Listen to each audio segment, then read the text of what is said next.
karena satu dan lain hal. Ya, karena kita nggak selalu harus ikutin protokol. Nah, kalau yang ini lain protokol atau liturgi. Ya, apa kabar? Baik semua? God is good all the time. And all the time, God is good. Puji Tuhan. Nah saudara, hari ini saya akan membahas satu seri antara Jumat Agung dengan Paskah nanti di hari Minggu.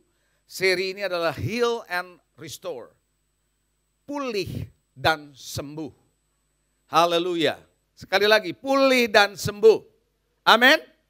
Saudara, Jumat Agung atau Good Friday bukan cuma peristiwa bersejarah. Saya ulangi, bukan cuma peristiwa bersejarah, tapi merupakan peristiwa yang membuat saudara dan saya bisa mengakses yang namanya kesembuhan dan pemulihan. Saya ulangi saudara, bahwa Jumat Agung bukan cuma peristiwa bersejarah, tetapi sebuah kesempatan akses buat saudara untuk mengalami yang namanya pemulihan dan kesembuhan. Allah buka jalan itu buat saudara. Saudara yang dikasihi Tuhan, tahukah saudara ketika manusia jatuh dalam dosa, kita nggak usah buka ayatnya, di dalam Kejadian 3, 16, 19, maka yang ada adalah kesusahan, yang ada adalah kesakitan waktu melahirkan, susah payah dan seterusnya. Bapak ibu saudara, sehingga yang terjadi adalah semak duri yang dihasilkan, berpeluh dan seterusnya. Itu adalah akibat dosa karena Tuhan berkata, "Curse is the ground for thy sake." Terkutuklah tanah untuk kepentingan engkau, demi engkau. Jadi saudara, itulah sebabnya ketika kita sedang susah, ketika kita sedang sakit, ketika kita sedang menderita, seringkali justru mengingatkan kita adanya Tuhan yang bisa menolong kita. Ada amin saudara. Oleh karena itu hari ini saya hanya ingin membuat saudara belajar sesuatu yang penting mengenai heal and restore. Hari ini saya akan banyak bicara soal healing, saya akan banyak bicara soal heal, sembuh saudara. Jumat Agung adalah bukan cuma sekedar mengenang kematian Yesus. Saudara, terus lalu Anda dengar dan ditonton, diputar film Passion of the Christ. Saudara, kita tidak menjadi nangis karena penderitaan Yesus secara fisik. Saudara, kalau kita hanya gara-gara itu, saudara, lalu kita merasa sedih, saudara, kita hanya sekedar secara jiwa. No, Jumat Agung bukan untuk mengenang kematian Yesus semata-mata. Tapi Jumat Agung adalah deklarasi iman dan kemenangan saudara dan saya. Katakan amin saudara. Kemenangan iman dan deklarasi iman dan kemenangan saudara terhadap apa? Kutuk, dosa, penyakit saudara, maut, kelemahan sudah dikalahkannya di atas kayu salib. Maka dia berkata apa? Sudah selesai. Sudah selesai. Bahkan saudara, Jumat Agung berarti terbukanya jalur hubungan langsung antara saudara dengan Bapa di surga. Karena tirai itu terbelah bukan dari bawah ke atas tapi dari atas ke bawah. Baca Alkitabmu baik-baik. Karena saudara yang dikasih Tuhan itu datangnya dari Tuhan, bukan datangnya dari upaya manusia. It's come from God yang harus membuat dan membelah tirai itu dari atas ke bawah. Sehingga itu adalah upaya Tuhan yang datang ke dunia ini untuk membuat saudara bisa punya akses langsung kepada Bapa. Haleluya, tanpa harus ada perantara saudara. Karena saya percaya saudara, Jumat Agung juga merupakan titik awal. Coba katakan titik awal. Titik awal dari apa? Dari kehidupan baru saudara, reset, sesuatu yang di-reset ulang ketika engkau ada di dalam Dia. Sehingga engkau mulai menjalani kehidupan yang baru. Yang lama sudah berlalu, yang baru sudah datang. Jadi Anda mulai menjalani kehidupan baru setelah Yesus di atas kayu salib. Gereja hadir, gereja ada adalah atas dasar karya Yesus yang sudah selesai. Saudara, kita tidak lagi mengutik-ngutik perjanjian lama, hidup dalam cara-cara perjanjian lama. No, gereja dimulai atas dasar pekerjaan Yesus yang sudah selesai. Ke depan. Yang setuju katakan amin. Oleh karena itu saudara, di atas kayu salib ada terjadi dua hal saya melihat, yaitu heal and restore. Yang namanya sembuh dan pemulihan. Halo, amin saudara.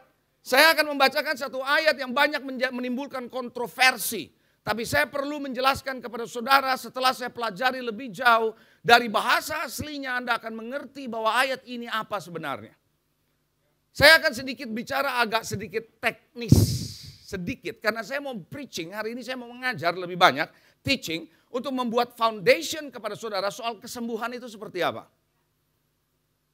Halo? Ada amin saudara? Lalu apa kaitannya dengan obat-obatan? Dan seterusnya. Anda perlu tahu ini. Kalau enggak saudara Anda bisa klaim yang salah atau Anda sama sekali pesimis tidak percaya. Oke, 1 Petrus 2 ayat 24 sampai dengan 25 sebuah ayat yang menjadi kontroversi di mana-mana sepanjang masa sampai hari ini. Dalam 1 Petrus 2 24 sampai 25 berkata begini. Ia sendiri Yesus telah memikul dosa kita di dalam tubuhnya di kayu salib supaya kita yang telah mati terhadap dosa hidup untuk kebenaran. Ayat ini bicara soal apa? Bicara soal penebusan dosa. Nah saudara, ayat berikutnya berkata, oleh bilur-bilurnya kamu telah sembuh. Oleh bilur-bilurnya kamu telah sembuh. Saudara, kata sembuh di sini nanti Anda akan melihat, saya akan tunjukkan bahasa aslinya adalah iomai. Bukan siomai. Iomai dalam bahasa Indonesianya adalah sembuh, dalam bahasa Inggris aslinya adalah iomai. Nanti Anda akan lihat kata iomai dipakai di mana saja. Dan itu konteksnya apa? Halo? Ingat, ini saya memberikan Anda teaching supaya saudara punya fondasi yang benar dalam hal kesembuhan. Nah saudara, dalam bahasa Inggris iomai artinya to heal, menyembuhkan, to cure, mengobati. Jadi ada kata mengobati atau menyembuhkan, itulah iomai. Ya, lalu kita lanjutkan berikutnya bahwa sebab dahulu kamu sesat seperti domba, tapi sekarang telah kamu kembali kepada gembala dan pemelihara jiwamu. Dari ayat ini sebenarnya Anda bisa mengerti bahwa Tuhan itu bukan cuma menyembuhkan spiritual Anda, bukan cuma menyembuhkan jiwa saudara, tapi menyembuhkan fisik saudara. That is iomai. Coba bilang iomai.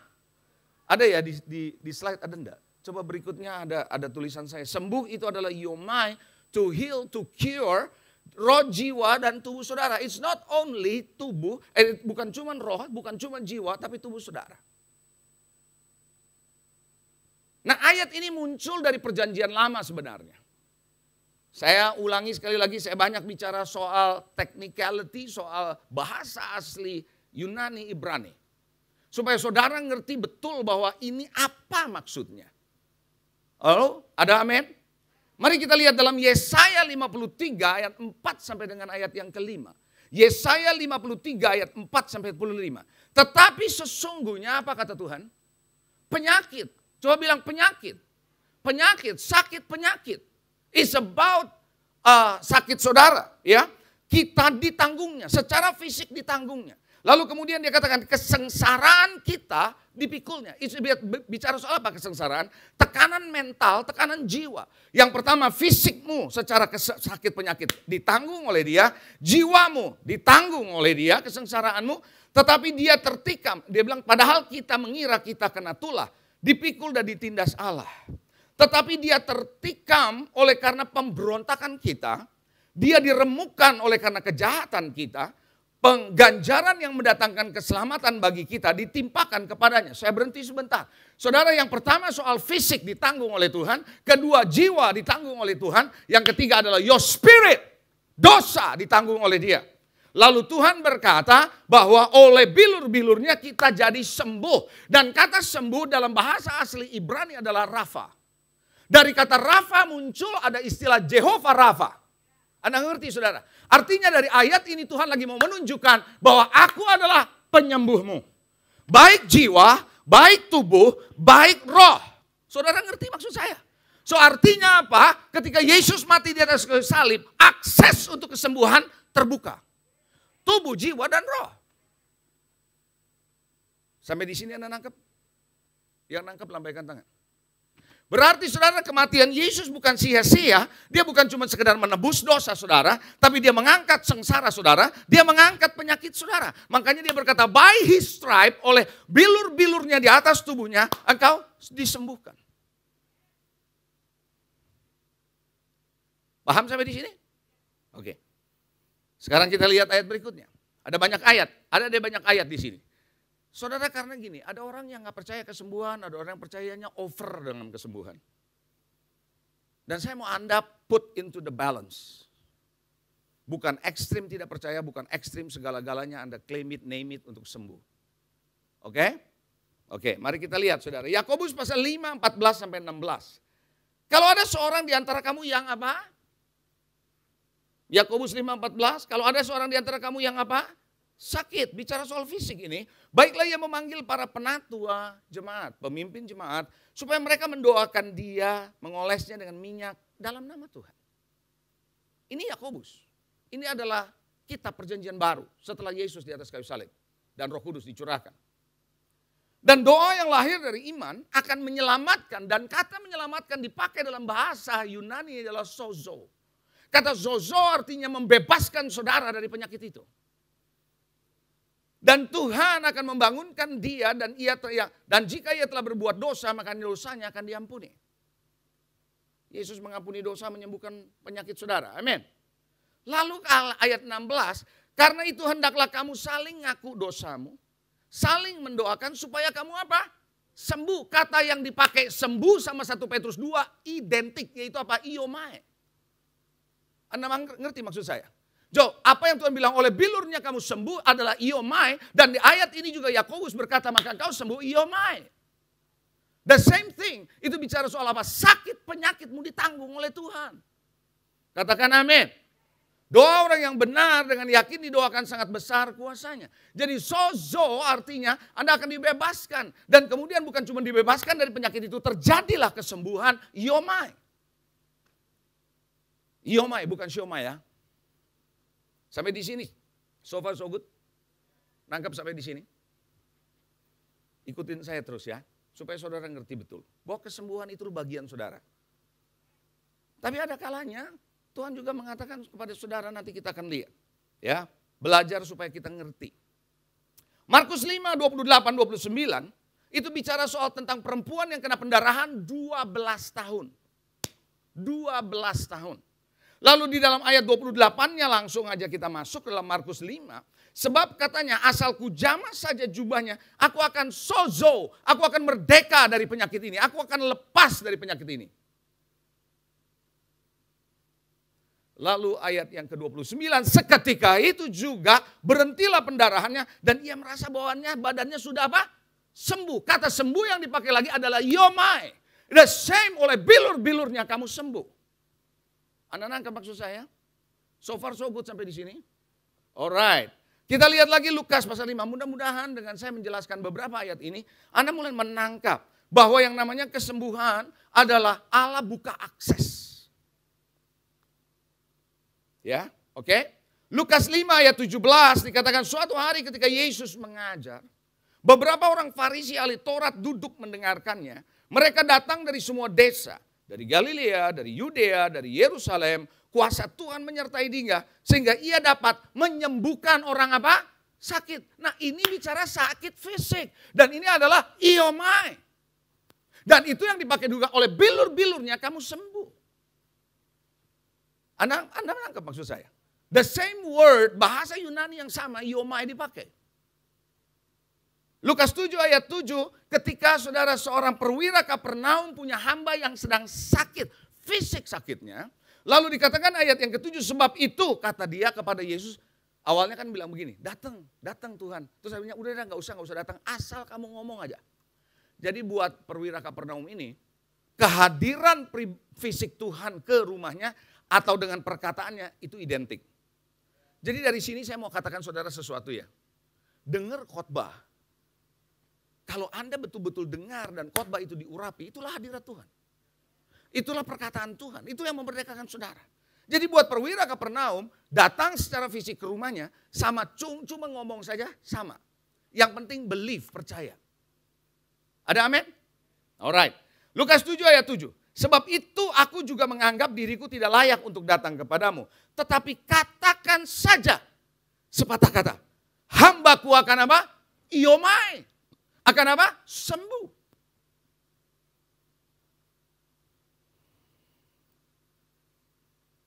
Jadi kematian Yesus adalah kematian yang tidak sia-sia.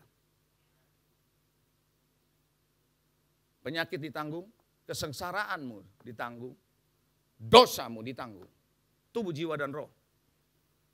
Halo? Ada amin? Ada banyak lagi yang saya bisa sampaikan kepada saudara, tapi ini bukan kelas pendalaman Alkitab, tapi ini adalah khotbah. Jadi buat saudara mesti mengerti. Nah, saudara, artinya apa? Sejak Roh Kudus dicurahkan, Yesus mati, Roh Kudus dicurahkan dalam masa perjanjian baru, kesembuhan baik roh, jiwa, dan tubuh terbuka buat setiap mereka yang percaya. Itu maksudnya. Saudara nangkep? Anda tahu nggak, saudara, kenapa Tuhan taruh kisah para rasul di dalam perjanjian baru? Kalau Anda baca kisah para rasul, nggak ada ending, nggak ada closing. Nggak ada kata-kata penutup seperti ditulis oleh rasul-rasul. Karena memang kisah rasul belum selesai. Karena Roh Kudus masih bekerja sampai hari ini. Roh Kudus masih bekerja sampai hari ini, sampai Yesus datang yang kedua kali. Itu sebabnya apa yang dicatat di kisah rasul menjadi sesuatu yang cukup penting buat kita dan bahkan sangat penting. Karena itu adalah karya Roh Kudus yang belum selesai sampai hari ini. Bisa katakan amin? Nah, oleh karena itu, di kisah rasul banyak cerita tentang kesembuhan secara fisik. Kalau tadi kita lihat Yakobus juga bicara soal kesembuhan secara fisik. Saya cuma mau mengatakan begini sama saudara. Jangan putus asa kalau Anda sakit. Itu yang saya maksud. Karena kesembuhan terbuka buat saudara. Bisa katakan amin? Bukankah di kisah Rasul pasal 3 kita nggak usah baca, ada orang lumpuh di depan bait suci. Dia lihat pada Petrus, dia mau minta sedekah. Petrus bilang apa? Emas dan perak tidak ada padaku. Kalau sekarang mau cien. Ngerti mau cien enggak? No money. Enggak ada emas dan perak tidak ada padaku. But in the name of Jesus can heal you. Di dalam nama Yesus engkau bangkit berjalan dan dia sembuh. Saya mau memberitahu kepada saudara, kesembuhan ada. Kesembuhan ada. Kesembuhan bisa diakses.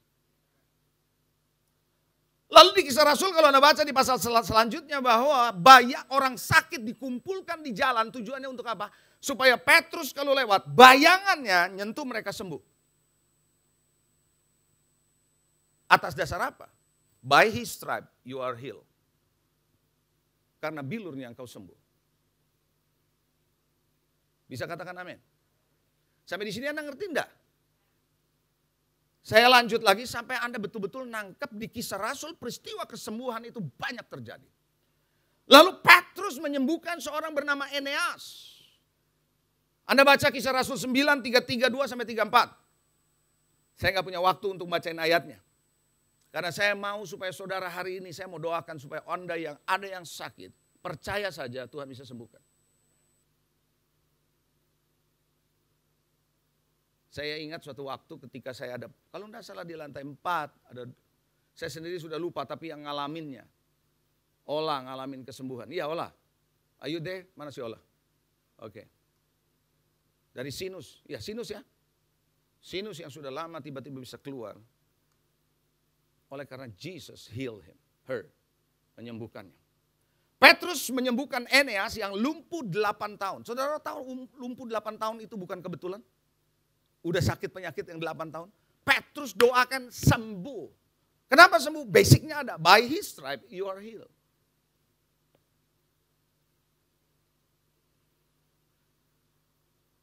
Anda pernah baca enggak? Sapu tangan Paulus. Kisah Rasul 19 saya bacakan ayat 11 dan 12. Saya bacakan aja. Ini perlu saya baca. Enggak ada di slide. Karena saya tadi waktu di sana saya diingatkan ayat ini. Oleh Paulus Allah mengadakan banyak mujizat yang luar biasa. Bahkan orang membawa sapu tangan atau kain yang pernah dipakai oleh Paulus. Barangkali kain untuk ngelap keringat ya. I don't know. Gak dibilang di sini. Dipakai oleh Paulus dan meletakkan atas orang-orang sakit. Lenyap penyakit mereka. Hanya lewat sapu tangan atau kain yang dipakai Paulus sembuh. And kisah Rasul belum selesai. Sampai hari ini.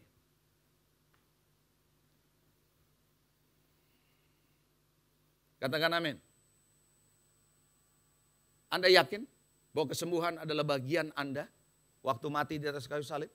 Bukan cuma dosa. Yes, pasti kalau dosa itu. So pasti. Kesengsaraan saudara, your soul pasti. But your body also. Tubuhmu juga. So far so good. Sampai di sini Anda bisa terima ini, bisa mengerti ini.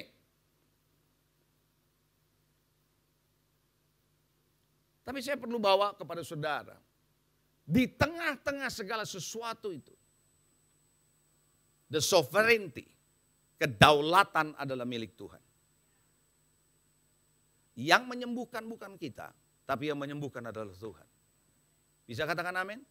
Ada kalanya orang didoakan tidak sembuh, karena itu adalah kedaulatan Tuhan. Tapi kita mesti percaya kesembuhan tersedia, itu maksud saya. Kesembuhan tersedia, tetapi orang itu sembuh atau tidak, it's up to God. Coba kalau Anda lihat di kolam Bethesda, itu yang sakit saudara, bukan panuan, bukan sakit gigi, bukan. Tapi kelas berat semua. Ada yang lumpuh, ada yang buta, betul nggak saudara? Menantikan apa? Goncangan itu. Tapi Yesus tahu nggak mereka sedang sakit? Tahu, tapi dia cuma hanya samperin satu orang yang sudah lama sakit, betul. Wah, itu kedaulatan Tuhan. Dan setelah orang itu sembuh, Tuhan nggak bikin KKR kesembuhan. Halo? Nggak bikin KKR kesembuhan, sini yang mau disembuhkan, bom gitu. Enggak. Why? Karena kita juga mesti ngerti kedaulatan Tuhan ada. Supaya saudara sebagai anak Tuhan, don't go to the extreme. Anda ngerti maksud saya? Ekstrim tidak percaya, ekstrim apa-apa saudara minta kesembuhan. Gitu loh.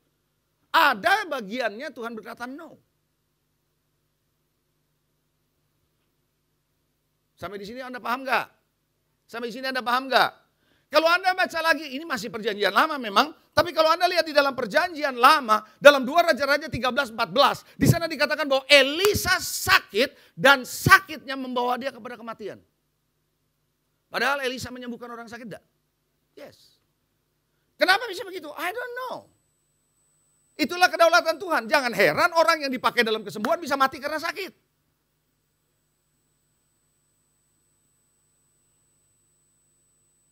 Siapa yang mengerti sampai di sini? Suatu hari saya sedang merenungkan ayat ini tadi. Suatu hari, bukan sekarang, long time ago. Tuhan bilang kesembuhan. Tapi orang yang kolesterol makan obat. Ya kan begitu? Halo? Yang kena gula makan obat. Saudara kayaknya Anda nggak ngerti apa yang saya maksud. Anda ngerti nggak kira-kira maksud saya? Toh juga sudah didoain dia nggak sembuh. Tapi tetap aja makan obat, begitu Kak? Bukan berarti bahwa tidak ada kesembuhan. Nah apa yang terjadi suatu hari saya renungkan ini. Mau dengar? Mau dengar? Tiba-tiba Tuhan bukakan saya Ulangan 29. Ulangan 29 Tuhan berkata. Yang menjadi rahasia adalah milik Tuhan. Tapi kalau apa yang dia sudah berikan kepadamu itu menjadi milik anak cucumu. Selama-lamanya. Ulangan 29. Anda bisa ketemu ayat itu. Anda ngerti maksud saya? Lalu saya berkata, saya berpikir itu adalah rahasia firman. No, Tuhan bilang begini. Science, tahu science? Science, ilmu pengetahuan, pengobatan, kalau bukan Tuhan yang buka, mereka nggak akan ngerti. Karena semua adalah belong to God. Anda ngerti maksud saya? So God is the owner of all, dia memiliki semua. Jadi orang bisa menemukan obat because God opening up to them. So artinya apa? Tuhan juga bisa pakai obat untuk menyembuhkan saudara. Saudara ngerti gak sih? So bukan berarti Anda berkata I don't need medication. Bukan. Tapi Tuhan juga bisa pakai obat untuk menyembuhkan saudara. Why? Karena Allah yang open up mereka untuk bisa melihat itu. Tapi bukan berarti Anda mengandalkan itu.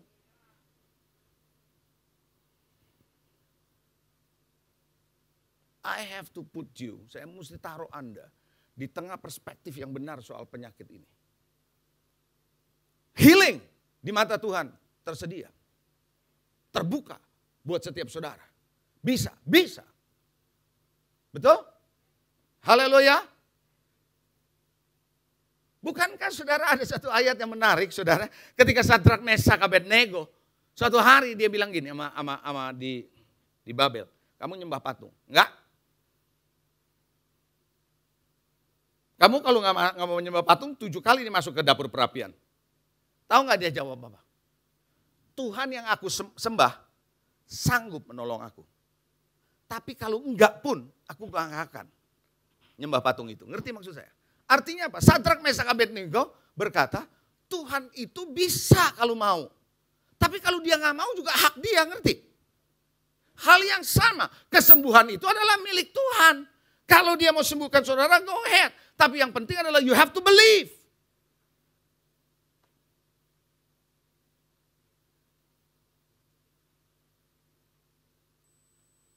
Percaya nggak kalau Tuhan bisa sembuhkan saudara? Siapa yang percaya? Bukan berarti Anda mengandalkan obat terus. Enggak. Tapi ada kalanya Tuhan bisa menyembuhkan saudara. Yohanes 5 ayat 1 sampai dengan ayat 9.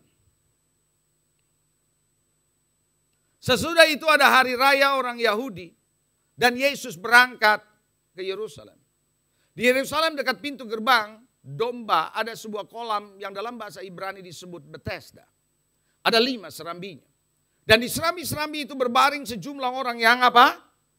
Sakit. Penyakitnya gini, kelas berat semua. Orang buta, orang timpang, orang lumpuh. Menantikan goncangan air kolam itu. Sebab sewaktu-waktu turun malaikat ke kolam itu dan menggoncangkan air itu. Barang siapa yang terdahulu masuk ke dalamnya sesudah goncangan air itu menjadi apa? Sembuh. Apapun juga penyakitnya. Di situ ada seorang yang sudah 38 tahun lamanya sakit. Berapa lama? Saudara tahu 38 tahun sakit itu artinya lama banget. Kita nggak dikasih tahu umur orang ini berapa. Kalau dia umurnya 40 berarti hampir seumur hidup dia sakit, lumpuh. Kalau dia umurnya 76 berarti separuh hidupnya. Betul? Nggak dikasih tahu. Anyway, 38 tahun lama ya. Itu aja prinsipnya. Ketika Yesus melihat orang-orang itu berbaring di situ, coba bilang Yesus melihat. Sekali lagi, Yesus melihat. Saudara tahukah saudara kalau hari ini Anda punya sakit yang sudah lama Anda berharap untuk bisa disembuhkan tapi belum terjadi kesembuhan. Saudara tahu hari ini Tuhan melihat saudara. By His stripe you are healed. Oleh bilurnya engkau disembuhkan. Sudah disembuhkan. Anda ngerti maksud saya? Alright, mari kita melihat saudara. Ketika Yesus melihat orang itu berbaring di situ. Dan karena ia tahu. Coba bilang Yesus tahu. Yesus bukan cuma lihat. Kalau saudara sekarang sakit hari ini. Yesus bukan cuma lihat. Karena Anda sudah putus asa dengan penyakitmu. Saya berdoa Tuhan akan mengaktifasi Anda punya karunia untuk kesembuhan. Karena di hari-hari ini saudara saya percaya saudara. Banyak penyakit-penyakit yang kita tidak mengerti. Obat mungkin belum menemukannya. Karena belum terbuka. Tetapi saya percaya ada kuasa kesembuhan yang bisa menyembuhkan saudara. Yang setuju katakan amin. Itu sebabnya jangan heran HIV sampai hari ini yang belum ada obatnya. Ketika didoakan terjadi healing. Terjadi kesembuhan. Yesus melihat orang itu berbaring di situ karena ia tahu bahwa ia telah lama. Coba bilang telah lama. Tahu, bukan cuma lihat saudara, bukan cuma tahu, tapi dia tahu bahwa itu menderita sudah lama. Penyakit saudara sudah lama menderita. Kalau Anda percaya Anda bisa bebas dari obat, why not? Karena kesembuhan yang dari Tuhan lebih dahsyat dari obat tentunya. Saudara ngerti gak maksud saya? Jawab orang sakit itu kepadanya. Enggak, lanjut. Telah lama dalam keadaan itu. Berkatalah ia kepadanya, maukah engkau sembuh? Dalam bahasa aslinya adalah hugis, maukah engkau menjadi sembuh? Ini kata lainnya lagi. Maukah engkau menjadi sembuh? Yesus berkata demikian. Karena dia tahu dia adalah Jehovah Rafa. Hari ini Tuhan bertanya satu pertanyaan yang simpel. Maukah engkau sembuh? Kalau Anda sakit, maukah engkau sembuh? Yesus adalah tabib, dia datang bukan untuk orang yang sehat, tapi dia datang untuk orang yang sakit. Katakan amin. Jawab orang sakit itu. Tuhan, tidak ada orang yang menurunkan aku ke dalam kolam itu. Apabila airnya mulai goncang. Sementara aku menuju kolam itu, orang lain sudah turun mendahului aku. Sayang orang ini. Selama ini mengandalkan siapa? Orang. Mengandalkan siapa? Orang. Saya hanya mengatakan bahwa Tuhan bisa pakai para dokter, tapi Anda tidak mengandalkan dokter.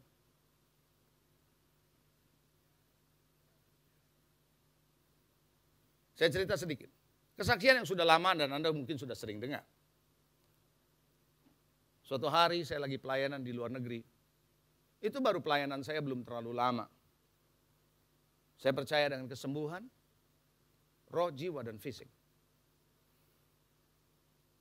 Lalu ada seorang berkata setelah saya khotbah di persekutuan doa di luar negeri. Pak, ada yang mau minta didoain. Biasa ya, orang habis ibadah sering suka mau minta didoain, apalagi persekutuan doa. Oh oke. Karena ini papanya dia bawa dari Indonesia. Minta didoain sakit. Oke, saya pikir sakit-sakit biasa tuh. Sakitnya apa saya tanya? Cancer stadium 4. Ya, dalam hati, kenapa yang susah-susah Tuhan? Kalau pilek gitu kan enak ya. Dia bilang, dia sudah lihat ke dokternya dokter luar negeri, bukannya Depok. Bukannya Jakarta, no, bukannya abal-abal, bukan kaleng-kaleng. Kalau bahasa sekarang tuh kaleng-kaleng ya. Dan hasil lihatnya adalah cancer stadium 4. Dan dokter bilang udah kasih aja dia yang mau makan apa. Datang ke saya. Saya cuma berkata dalam hati, kesembuhan milik Tuhan kok. Buat saya simple, saya doain aja. Kan begitu ya, sembuh atau enggak bukan urusan saya. Saya bukan dokter untuk diklaim begitu ya. Waktu saya berdoa, saya enggak tahu mau doain apa. Tuhan hanya ingatkan saya satu. Apa yang dilakukan oleh Musa ketika dia membelah laut kosong? Dia angkat tongkat. Gitu? Betul? Is a tongkat otoritas. Tuhan bilang begini, gunakan tongkat yang sama, otoritas dari Tuhan untuk kesembuhan. Saya nggak bawa tongkat, masa bawa pakai tongkat apa, nggak ada. Tuhan hanya bilang, telunjukmu jadikan itu tongkat. Wow. Ingat ya, ini baru awal-awal pelayanan saya. Lalu saya bilang, dia kansernya di mana? Di bagian perut. Dokter bilang apa? Angkat tangan. Oke, fine. Saya berdoa, seperti yang Tuhan mau, saya cuma bilang gini. Saya tunjuk persis di perutnya. In the name of Jesus, di dalam nama Yesus, be healed, sembuh. Amin. Udah. Lah karena saya nggak mau doa panjang-panjang.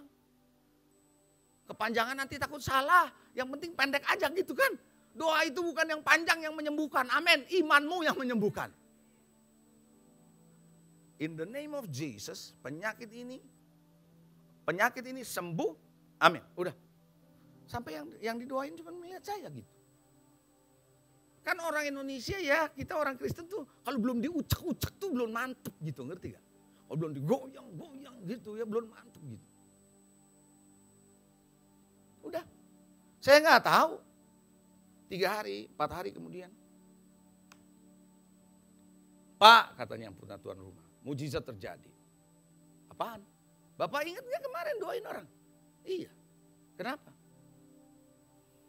Datanglah anaknya cerita ke saya.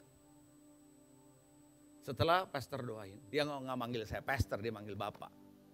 Setelah bapak doain saya, doain papa saya berpikir saya perlu bawa ke second opinion, dokter di negara, di kota yang sama. Saya datang, dokter itu bilang, dia lihat foto yang lama, oke, oh ini cancer ya, saya foto lagi. Maka setelah difoto lagi, keluar hasil fotonya, dokternya bilang, I don't see anything. Saya nggak lihat kanker ini. You foto di mana? Loh dikasih ini hospitalnya. Tapi ini gue punya hasil di hospital ini, tidak ada. It's clean, it's healed. Dari mana bisa sembuh? I don't know. Ditanya sama anaknya, kok bisa begitu? I don't know, dokternya juga. Dokter juga nggak berani bilang, itu salah dari hospital itu, kan bisa bahaya. Tapi satu hal kita tahu, God is Jehovah Rapha. Tuhan adalah penyembuh.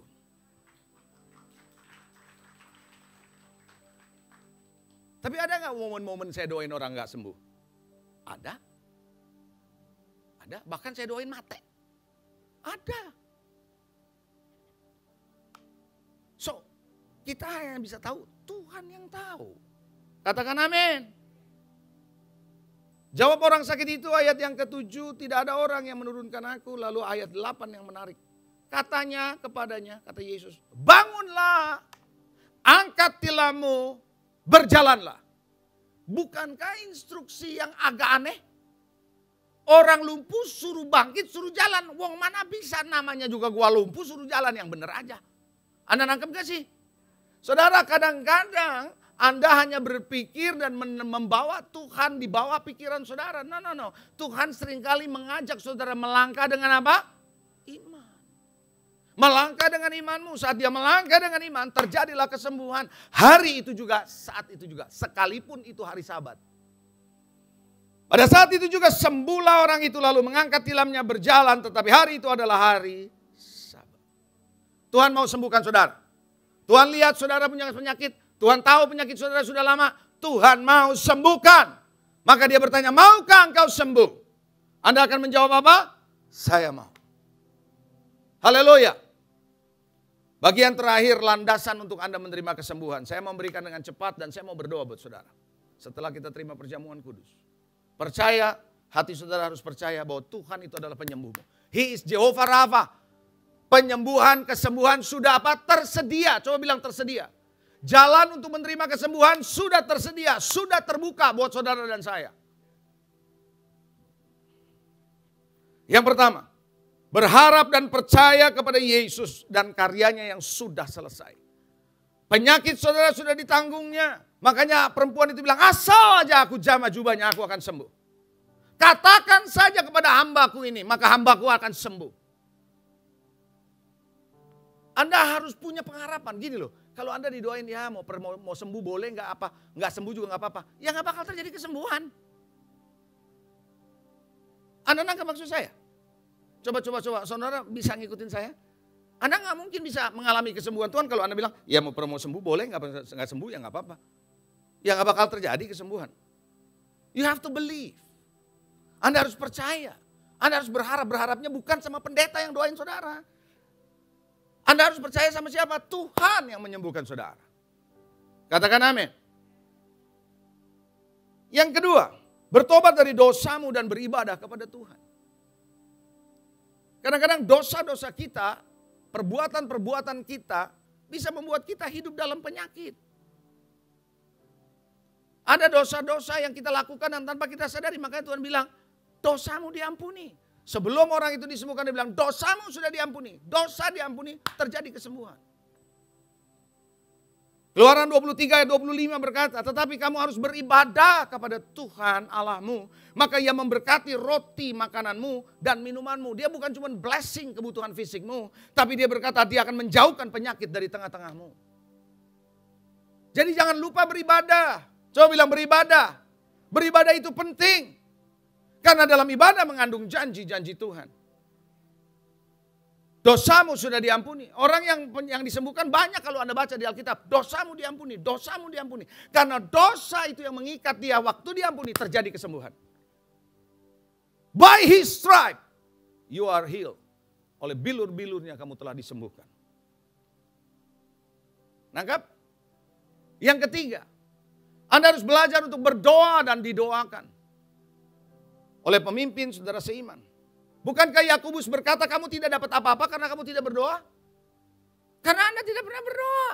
Kalau Anda mau sembuh dari penyakit, berdoa, percaya. Kalau hari ini Anda merasa kayaknya, mungkin selama ini Anda bilang, aduh percaya gak ya Tuhan sembuhkan saya, ada apa enggak? Ya selama itu kalau ada di pikiran saudara, Anda gak akan berdoa dan gak percaya. Dan gak pernah ngalamin itu. Halo? Amin. Jumat Agung, saya percaya by his stripe, dengan luka-lukanya, dengan bilurnya, kamu sudah sembuh. Ada cerita, joke sedikit, mau dengar joke-nya? Udah lama, joke lama ini. Ada opa-opa, gak bisa bahasa Indonesia dengan baik. Doakan orang sakit, hanya ngikutin apa yang pendetanya sering ngomong. Maka waktu dia doain orang sakit, dia ngomong begini, oleh bulir-bulirnya engkau disembuhkan. Itu pun sembuh. Apalagi bilur-bilur. Baru bulir-bulir sembuh. Apalagi bilur-bilur lebih sembuh dahsyat. Artinya apa? God listen to your prayer. Saudara ngerti maksud saya? Kenapa ada ayat di Yakobus bilang panggil penatua, olesi minyak doa supaya terjadi apa? Kesembuhan. Hari ini saya percaya lewat doa Dari orang-orang yang mendoakan saudara atau doa kita secara korporat akan terjadi kesembuhan.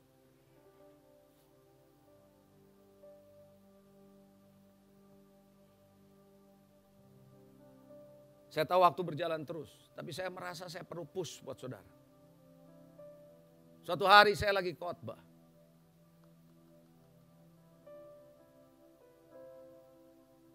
Di Semarang. Di dalam ibadah pujian penyembahan di malam itu. Tiba-tiba Tuhan hanya taruh di hati saya. Ada orang yang sakit akut. Akut. Tahu akut? Bukan paikut, akut. Penyakit yang sudah lama gak sembuh. Tuhan bilang malam ini, I will heal. Aku akan sembuhkan orang yang penyakitnya seperti ini. Saya gak pernah doain seperti itu.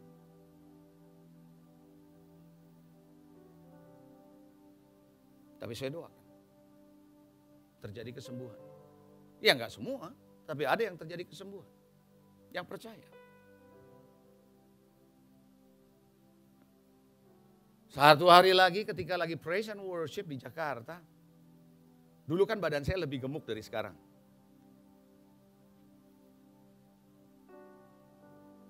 Waktu saya doa begini. Masuk dalam penyembahan. Tahu-tahu nih, perhatikan nih, tahu-tahu nih. Ini cara kerja Tuhan, I don't know, you know. Kita gak pernah tahu kalau Roh Kudus mau bekerja. Waktu saya angkat tangan. Ini tangan saya kiri dan kanan kesemutan. Nah, saya tuh banyak baca artikel. Kalau orang sudah tangan kiri kanan kesemutan, tanda-tanda apa? Ayo saya mau tanya, tanda-tanda apa? Jantung, koroner. Lah saya kan lebih gemuk dari sekarang. Waduh, waduh, Anda ngerti gak sih? Oh gitu. Tuhan tolong saya berdoa begitu. Karena khotbah juga belum lagi nyembah, Tuhan tolong saya gitu loh. Paling tidak masih ada istri, masih ada anak masih kecil lah waktu itu. Saya doa. Tuhan bilang gini, no, ada orang di sini yang tangannya seperti itu supaya kamu feel bisa rasa sakit itu. Aku mau sembuhkan. Oh ya? Ini kejadiannya di sebuah gereja di Grogol. Saya masih ingat malam itu. Saya nggak pernah bisa lupa. I tell you. Jadi sebelum saya khotbah, saya bilang gini. Siapa yang tangannya sakit seperti kesemutan, mau kiri mau kanan dua-duanya, maju ke depan. Saya doain. Mau tahu? Yang maju banyak ya. Waduh, kok banyak? Ini mereka ngertinya pertanyaan saya kan begitu. Saya ngomong lagi, yang tangannya sakit seperti ada kesemutan, maju ke depan. Maju mereka. Wah, saya doain lah, saya turun, saya doain. Satu-satu, kiri kanan saya doain. Nggak sempet nanya, udah selesai. Begitu saya naik mimbar, tangan saya sembuh. Hilang kesemutannya. I know this heal releasing. Saudara tahu Yesus berkata ada kuasa keluar dari tubuhku. Pernah baca nggak ayat itu? Siapa yang menyentuh aku? Karena aku merasa ada kuasa keluar. Saudara, orang-orang pada bilang begini, yang senggol-senggolan dari tadi udah banyak. Kita senggol sana, senggol sini udah rame. Tuhan bilang yang ini colekannya beda. Yang ini colekannya beda. Kenapa? Colekannya ini merasa ada kuasa keluar. Waktu dia sentuh Yesus, sentuh dengan imannya. Mujizat terjadi. Healing terjadi.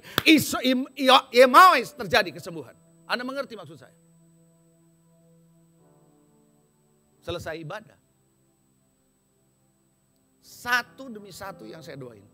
Ngomong sama saya. Terima kasih Pak. Saya punya tangan tadi gak bisa diangkat. Sakitnya minta ampun. Didoain sembuh. Satu-satu ngomong. Di pulang saya bilang bersyukur. God is good all the time. And all the time God is good. Karena dia adalah Jehovah Rafa. Dan yang terakhir, bertindaklah dalam iman dan dalam ketaatan. Ketika orang itu bilang, angkat tilammu, bangun, berjalanlah. Ini gak pernah gue lakukan. Bangun dengan imanmu. Saat dia lakukan, iman itu yang menyembuhkan. Ketika Anda didoakan, sadarkah saudara? Orang yang mendoakan saudara dengan imannya, menyembuhkan saudara. Bisa dipakai oleh Tuhan. Ada orang yang lumpuh, mau dibawa sama 4 orang ini. Datang ke rumah, orang penuh, gak bisa. Maka dibukanya atap, persis ditaruh di depan Yesus. Yesus melihat iman mereka, bukan orang itu, iman mereka. Terjadi kesembuhan.